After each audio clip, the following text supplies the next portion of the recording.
So first we're going to take a look at the back of your motive. Starting from the right, you've got something useless, another thing that's useless. Then you have your left mono, which is where you're going to plug in your aux cable to the speaker. It's taped for you in case you forget. That's useless. That's also useless. Your pedal is going to go into the foot switch sustain port. Those two are also useless. There's nothing over here. Your LCD contrast changes the brightness of your screen. It's a tiny knob that you can twist. You can plug a printer cable into the 2-host port, which can go into your MacBook, and you can use MainStage along with this motive instead of having to program the synth. That's useless. Then you have your power cord and your power button. Now the synth takes about 45 to 48 seconds to turn on and load, so make sure you turn it on ahead of time. Alright, so now that your motive is set up, we can go ahead and start adding patches. So the first thing you want to do is press user 1, choose any letter. We're going to go with H, and choose the first number. Now the reason you want to choose the first number is so that you can just program these in the order of the show. So that all you need to do is press yes to go to the next one, and no to go backwards, instead of having to find which one you program these on. So we're on user 1, H1. And the first thing we see is that there's a patch already on it. So we need to clear this. And to clear it, we initialize it by doing job, enter, yes. This brings it to a default piano patch. And now we can add our own custom sounds. So we'll go to voice, which is F2. And we see that the first part is check marked, which means that it's on. And once you're on anywhere on this first patch here, you can click category search, and we'll go with strings. A great string is large section. Enter to choose. Now it has changed to large section. We can change the bottom range, and we can change the top range to come down. And we can also split it and layer it. So we'll go down to the second check mark and press yes. Now the second one is turned on and it's a piano noise. We can also change the piano noise by doing category search again, but we'll keep it as piano. So we can layer it by moving this up and moving the top range down.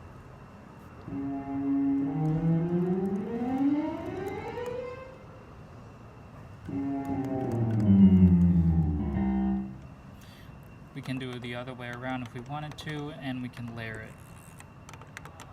Or just do half. But we'll do the full way. Once you've done that, make sure you save, store, enter, yes. And now we have our first patch. So the next thing you want to do is name it. So we'll go to edit, name general, which it's already on, press character, SF6, all clear, and then we'll name it piano strings. Press enter and save, store, enter, yes.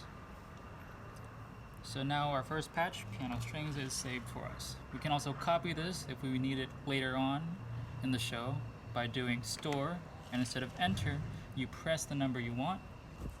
Let's say it comes back on the 4th patch. So we press 4 and we do enter, yes. So now it's saved to the 4th patch and the 1st patch. We'll go ahead and make a new patch for number 2. So press number 2, initialize, job, enter, yes. Exit, press voice, go back to the first voice, category search, we'll do pizzicato strings, and we'll add some choir by turning this one on.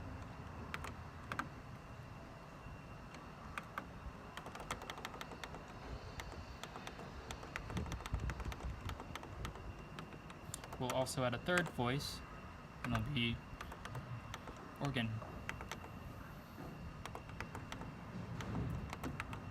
So now we have 3 voices. We'll split this one and make this happen also only up there. and make the bass happen only down here. So now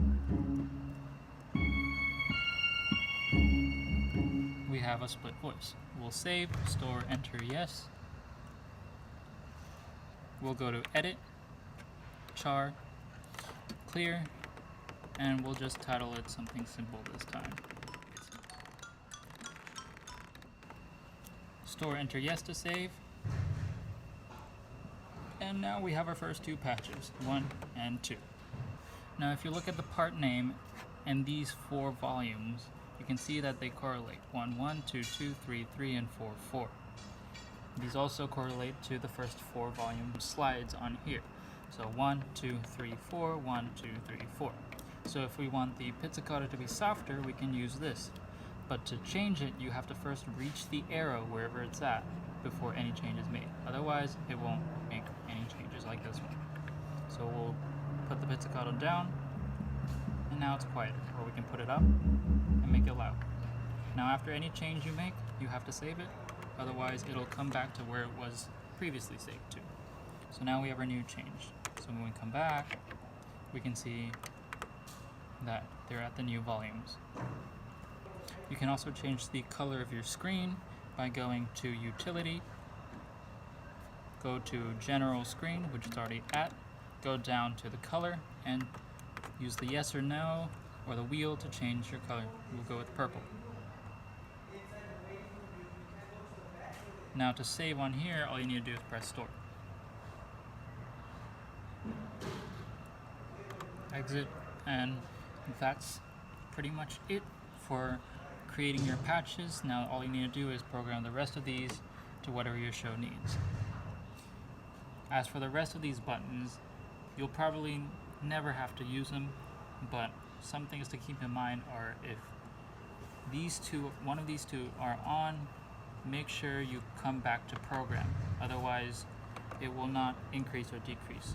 So make sure it's always on program. Over here, make sure it's always on program. Voice only lets you do one sound at a time. You can't layer. Perform is the one we're using currently, and master is a combination of those two, voice and perform. So you can have multi-layered or you can have singles, but it's best to stay on perform. Over here you have your octave buttons. You can change it lower or upper about 3 octaves in each direction, and to reset, just press both of them at the same time. The record and the stop button are actually flipped on here, so this is the record and this is the stop button. These knobs you'll never have to use for the most part unless there's some specific thing required for a patch. Your master volume should usually be at the white line whenever you're indoors, and about here is fine for outdoors. Alright, well that's it for the Motif. Just repeat the same steps over and over to program the rest of your show, and you should be good.